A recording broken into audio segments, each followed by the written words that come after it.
We have Cyntoia Brown with us. Cyntoia Brown-Long, now a free woman, ready to tell her story. I want them to see that I'm so much more than the worst thing that I've done. Cyntoia was 16 when she shot and killed 43-year-old Johnny Mitchell Allen in 2004 after he solicited her for sex. Prosecutors calling her a cold-blooded killer, her defenders arguing she was a teenage victim of sex trafficking.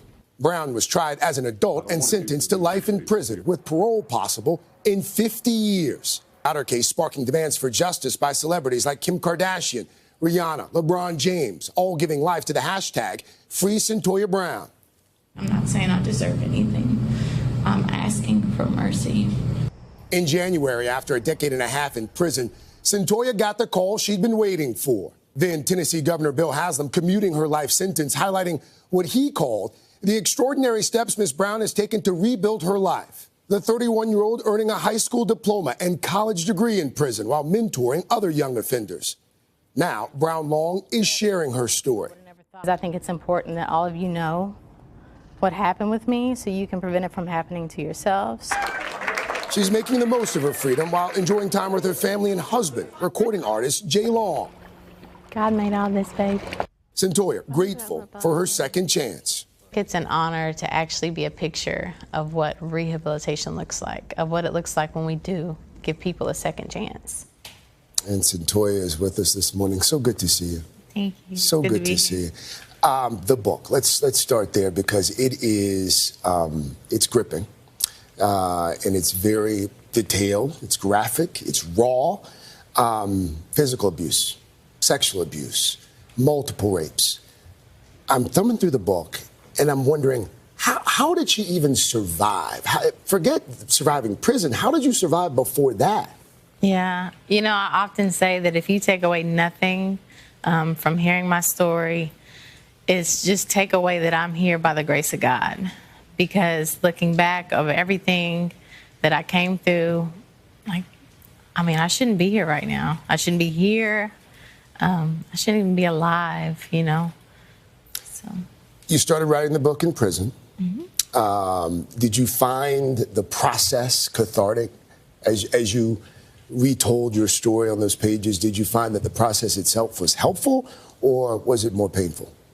It was helpful because, you know, everything has happened over the course of 15 years, and so I had come to a place where I was like, okay, so I've healed from this. I've come to a point where I understand things differently. I've really dug into it, and then when I put it on paper, it had to, you know, take me back to those moments. And I was like, wow, I really didn't know that I was still dealing with this. And then having to work with a writer and, you know, her digging in deeper. She's an incredible writer, Bethany Mauger, really asking those questions that I hadn't even asked myself. And so it was pretty difficult. Questions like? Questions like some of the feelings, like why did I do those things? You know, what was I thinking? And, you know, it really helps you to peel back the layers. And, you know, I go into depth in the book about my inner thoughts at the time that I was going through things, some of the motivations, some of the things that were big factors. And she really helped to bring some of that out. You're 16, trial is over. Mm-hmm. You've been convicted. Your lawyer comes to you and says, Cyntoia, you've got two choices. You can take the right path in prison. You can take the wrong path in prison. It takes you a while, but you took the right path. There are a few bumps along the way. What did that path look like in prison? So prison isn't a place that's conducive to rehabilitation, so it was really difficult. Although I had said, you know, I want to do the right thing, I want to stay on this path. As you said, there were several bumps along the way, and so I really had to find it in myself that I wanted to change.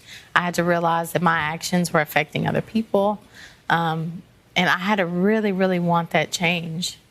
So it wasn't enough to just be in a class or be in a program. Part of the story is also about your faith journey in this book, and you write that you're waiting for the verdict, and you basically try to bargain with God. You're like, God, if you get me out of this, I will tell the world about you.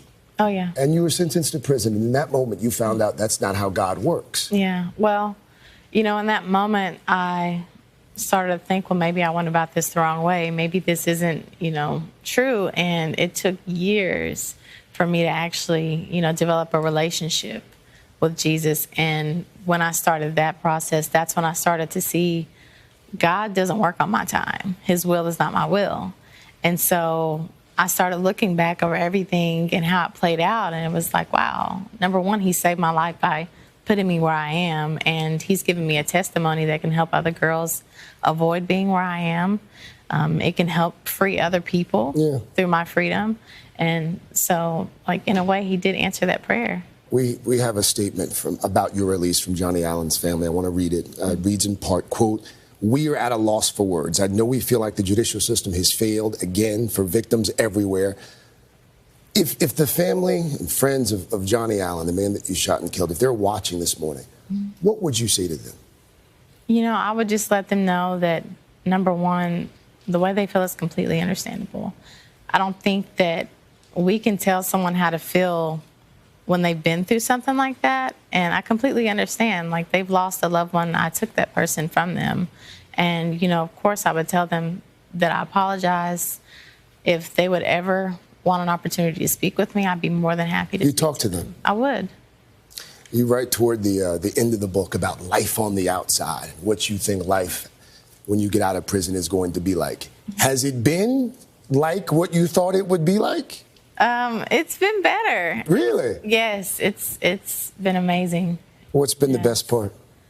Just freedom. I get to wake up every day, decide what I want to do with my day, get to be with my husband, get to be with my family. It's just being free. I met that fellow of yours a little while ago. He seems like quite the character. He is. You guys are newlyweds. Yes. You still smile all the time. Not really new. It'll be a year. January, but still newlyweds. Yeah. So, Cyntoia, thank you. Thank you. Thank you.